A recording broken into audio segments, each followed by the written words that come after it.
नमस्कार मंडळी. गणेशोत्सव निमित्त याही वर्षी आम्ही गावी गेलो आणि कोकणाचा प्रवास हा नेहमीच खास असतो. ट्रेनच्या खिडकीतून दिसणारी ही हिरवाई, डोंगर, दऱ्या, धबधबे सगळंच मनाला वेडं करतं. आणि पावसाळ्यातून कोकणाचं सौंदर्य जे काही खुलतं, आहा, जणू स्वर्गच. गावात पोहोचलो की लगेच जाणवलं, ते गणपती उत्सवाची धामधूम वेगळीच सुरू आहे. घराघरातल्या दिव्यांचा उजेड, गोड पदार्थांचा सुवास, गौरींचे आगमन, आरतीचे स्वर, फुगड्या आणि भजनामुळे सगळीकडेच उत्साहाचं वातावरण झालं.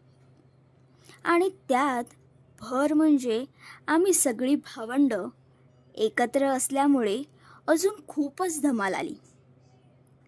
सगळ्यांनी मिळून अगदी जल्लोषात आरत्या केल्या, फुगड्या खेळल्या आणि बाप्पाची मनापासून जमेल तेवढी भक्ती केली.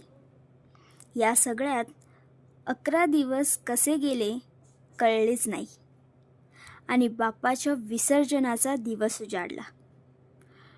ढोल ताशांच्या नादात, नाच गाण्यातून बाप्पाला निरोप देताना मन मात्र भावूक झालं होतं.